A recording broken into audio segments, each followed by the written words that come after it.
Thank you, Chairman, National Elections Board, and your team. Ladies and gentlemen, my name is Kindiki, a member of the UDA party. Voting has closed across the country, as the chairman of the National Elections Board has announced. And we want to take this opportunity as a party to thank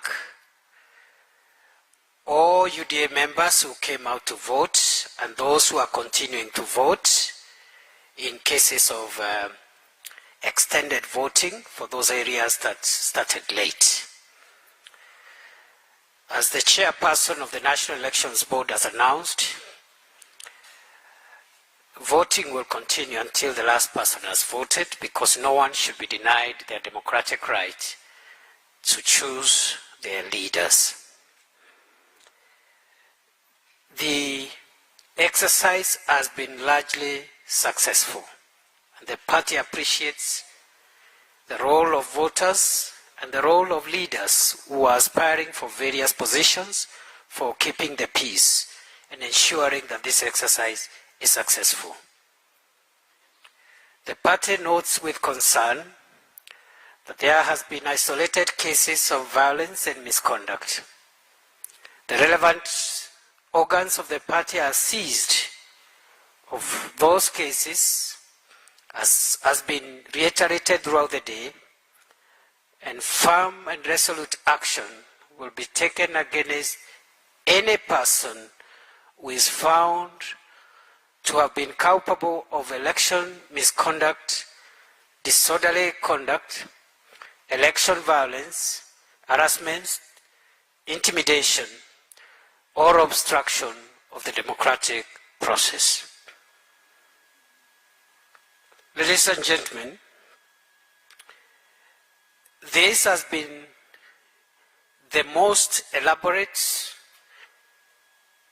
and sophisticated party primary exercise ever undertaken by any political party in the history of our country.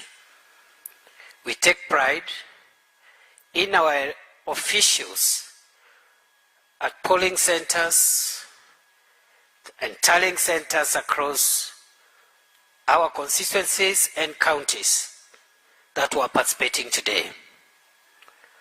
We repeat that in the very few counties that this exercise was not going on, this is not an indication that UDA will not be fielding candidates there. The UDA, as a national party, will field candidates for all elective positions in the 47 counties of the Republic of Kenya, the 290 constituencies of the Republic, and the 1,450 wards in our country. And a question had been raised earlier on the commitment made earlier by our party leader, His Excellency William Ruto, that he will take personal responsibility on the success and outcome of today's exercise.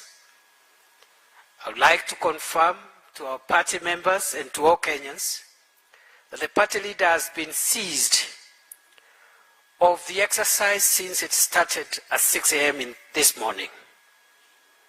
The party leader has followed every detail throughout the day and has been informed and updated of all what has happened since morning until now. The role of the party leader in this regard is to back up the National Elections Board, which is an independent institution, to perform its functions in accordance with the party constitutions, the nomination rules, and other relevant regulations of the party. We have also had observers who have been tracking this process, as is good international practice. We have had internal political observers from the party, and we have had some of the members of the party who are not going through primaries. They could be candidates or aspirants, but some of them have been involved in just observing in areas outside their electoral areas where they are seeking election or re-election. And we are very proud of the role played by these volunteers just to ensure that our party succeeds. Their role was merely to observe and to handle any issues that required an interface of the political decision-making process with the technical decision process of the party structures. We have also had over 50 international observers from different countries overseeing or observing this process, and we are very proud as a party that we have attracted the interest and attention of the world. And we hope that this party becomes the party where other parties will benchmark on best practices of conducting internal democracy, even as we prepare for external competition on August the 9th, 2022.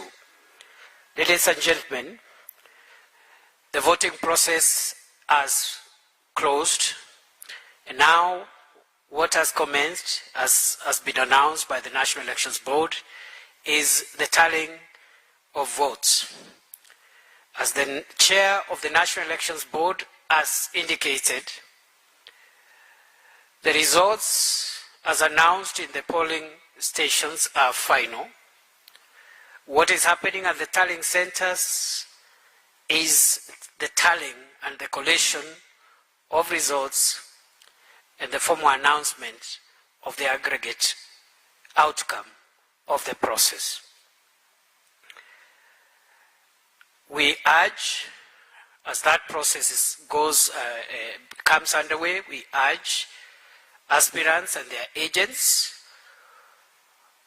who are the only people actually supposed to remain at the polling stations for purposes of assuring that their votes are okay and the process is above board. We urge them to remain calm, and in case of any grievances, to process those grievances in accordance with the party constitution and the law of our country. We detest, condemn violence, intimidation, the use of force, the use of vulgar language, and destruction of property. The party will not hesitate to discipline any member of the party or any aspirant who violates the law of the country and the law as established in the constitution of our party, the nomination rules, and the code of conduct for aspirants and members. Allow me at this juncture to also say, as a party, we do not believe in muzzling grievances, and for that reason, our constitution allows any person, a member of a party or an aspirant, who is unhappy with anything that has happened in their respective electoral areas since morning until now, and until the end of the exercise, to lodge their grievance formally. To lodge their grievance formally in writing, as will be directed by the Electoral Disputes Resolution Committee, whose chairperson and members will be taking the stage shortly to announce to the party members, aspirants, and the country the next steps in terms of making sure that any bona fide grievances are addressed fairly, impartially, and without interference from any corner whatsoever.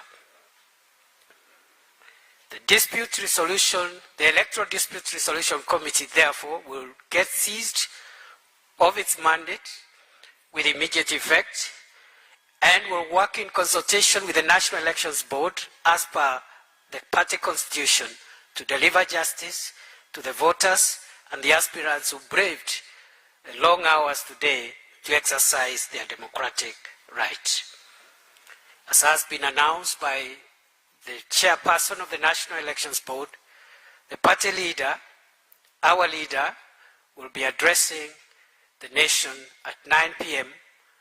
to provide leadership and also to be able to give an assessment of the journey that you have traveled as a party today. Once again, ladies and gentlemen, we are very proud of what this party has done, and we wish all our aspirants well. Of course, we know not everyone will win. Out of the 5,000 aspirants, there are only 888 positions available, meaning 4,122 of our aspirants will not be successful tonight. We urge those aspirants who will not be successful to secure nomination to remain loyal to the party, to support the winning candidate as an act of statesmanship and upholding of democratic ideals. We promise as a party that those who are not successful will be accommodated and will have a role to play going forward in the party and in the UDA Kenya Kwanza administration that will be formed on 10th of August after the oncoming general election. Thank you very much. I wish you well. Please wait for the final word from the party leader at 9 p.m. But in the meantime, it is now my humble duty and pleasure to invite the chairperson of the UDA Electoral Disputes Resolution Committee, together with the team members who are here, to take over the remaining process, and then we shall wind up. You may have to have any questions answered by them, and after that we'll end this press conference and wait for the final press conference of the day at 9 p.m. Thank you very much. God bless Kenya. God bless UDA. Welcome, Mr. Chairman.